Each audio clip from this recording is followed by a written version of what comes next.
किसी ने बड़े कमाल की बात कही है कि भक्ति अगर भोजन में मिल जाए तो भोजन प्रसाद बन जाता है, भक्ति अगर पानी में मिल जाए तो चरणामृत बन जाता है, और ऐसे ही अगर भक्ति इंसान में प्रवेश कर जाए तो इंसान भक्त बन जाता है। नमस्ते दोस्तों, मैं हूँ जीके। एक बड़ी ही छोटी सी कहानी है। एक गांव के बाहर एक झोपड़ी में एक महात्मा जी रहते थे और उनकी झोपड़ी से कुछ दूर पर एक और झोपड़ी थी। उसमें एक परिवार रहता था। महात्मा जी दिन भर राम नाम की धुनी लगा कर रखते थे, राम राम जपते रहते थे, ढोलक बजाकर कीर्तन करते थे।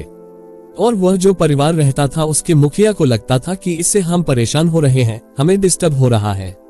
एक दिन उससे रहा नहीं गया, वह दौड़कर गया बाबा जी से लड़ाई करने लगा कि आप क्या ये दिन भर राम राम जपते रहते हैं? राम जी क्या आपको भोजन देते हैं? बाबा जी ने कहा, मुझे तो भोजन मेरे राम जी ही देते हैं। उस आदमी ने कहा, लेकिन मुझे नहीं देते, मुझे नौकरी पर जाना होता है, काम धंधा करना पड़ता है, सोने का समय नहीं मिलता और आप दिन भर बजाते रहते हैं। तो महात्मा जी ने कहा कि तुम भी राम राम जपो, तुम्हें भी मिलेगा।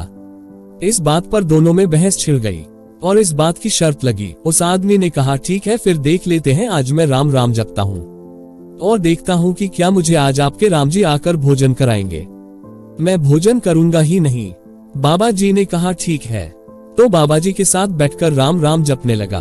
फिर उसे लगा कि घर जाऊंगा तो बीवी है, वो भोजन जबरदस्ती कराएगी, माँ भी है घर पर, वह कहेगी तो खाना ही पड़ेगा, तो क्या करूं? वह जंगल में जाकर राम राम जपने लगा। एक पेड़ की डाली पर बैठ गया और वहीं पर वह राम राम जपने लगा। वह जो सोचकर दूर गया था कि उसे कोई भोजन न करा दे। लेकिन अब आप प्रभु की लीला तो देखो, वहां से एक व्यापारियों का समूह निकल रहा था। उन्हें भी भूख लगी थी तो उसी पेड़ के नीचे रुक गए। अपने साथ में खाना बनाने का सारा सामान लाए थे तो भोजन बनाने लगे। भोजन बनकर के तैयार था। वह भोजन करने वाले ही थे तो किसी ने सूचना दी कि पीछे से डाकू आ रहे हैं। अब सारे व्यापारी थे, उनके पास पैसे भी थे, साथ में सोना चांदी के आभूषण भी थे। इसलिए वो लोग बिना देरी किए वहां से निकले। भोजन छोड़ दो, चलो भोजन घर पर जाकर कर लेंगे, लेकिन यहाँ से चलो। वह चले गए। वह गर्मा गर्म भोजन बन करके तैयार था। डाकू उस जगह पर आए तो उन्होंने देखा कि वहां पर बड़ी स्वादिष्ट महक आ रही है और बड़ा अच्छा भोजन बनकर के तैयार था। लेकिन जिन्होंने बनाया था वह खाकर क्यों नहीं गए? डाकू के सरदार ने दिमाग लगाया कि हो सकता है कि यह हम सबको एक साथ मारने की साजिश हो, किसी ने भोजन में जहर मिला दिया हो। तो सारे डाकू ने कहा, बिल्कुल सरदार, आप सही कह रहे हैं, ढूंढ लेते हैं किसने ये किया है। तो आसपास इलाका देखने लगे, उन्हें कोई दिखा नहीं।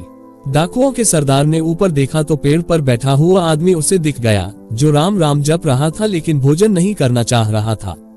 डाकुओं के सरदार ने ये कहा कि ये रहा जिसने ये साजिश की है, उतारो इसको नीचे। उस आदमी को नीचे उतार कर लाए और उसे कहा, तू भोजन कर, पहले तूने इसमें जहर मिलाया है।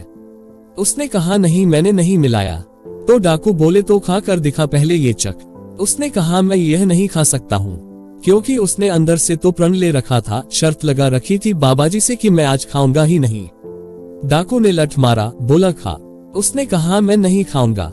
डाकुओं के सरदार ने कहा, तू जब तक नहीं खाएगा तब तक तुझे लठ मारते रहेंगे, तुझे भोजन करना ही होगा और पहले खाकर दिखा ये सही है या नहीं। मजबूरी में वह भोजन करने लगा और भोजन करते करते वो कह रहा था कि प्रभु आपकी लीला अपरंपार है। महात्मा जी को जाके दौड़ के प्रणाम किया और उसने कहा कि वाकई में राम नाम में ताकत है। आज मैंने ये प्रण कर लिया था कि मैं भोजन करूंगा ही नहीं, लेकिन डाकुओं ने जबरदस्ती मुझे भोजन करा दिया। आपने कहा था कि राम राम जपोगे तो मिल जाएगा, आज राम जी ने मुझे भोजन करा दिया। शायद उन्होंने ही ये लीला रची है। बहुत छोटी सी कहानी, इसका सार यह समझाता है कि यह जरूरी नहीं है कि आप काम धंधा छोड़कर सिर्फ और सिर्फ भगवान का नाम ही लेने लग जाए। आप जो काम कर रहे हैं, जिस व्यवसाय में हैं, जो काम धंधा कर रहे हैं, जिस क्षेत्र में हैं, पढ़ाई कर रहे हैं, जो भी कर रहे हैं वो करते रहे, लेकिन जिस नाम से आप उन्हें पुकारते हैं उनकी भक्ति में कमी मत रखिए, क्योंकि उनकी भक्ति की शक्ति बहुत है। और अगर आप जिस क्षेत्र में आगे बढ़ना चाहते हैं, अगर उनकी जरा सी भी कृपा हो गई तो आपका काम पल में हो जाएगा। बोलो जय श्री राम। दोस्तों, ये कहानी आपको अच्छी लगी है तो आपके दोस्तों से शेयर करें और ऐसे वीडियो देखने के लिए वीडियो को लाइक और हमारे चैनल को सब्सक्राइब करें। तो चलता हूँ दोस्तों, फिर मिलूंगा एक और मोटिवेशनल कहानी के साथ। तब तक के लिए सब्र करे, सूख कर करे और अपनी जिंदगी में आगे बढ़ते रहे। धन्यवाद दोस्तों, जय हिंद।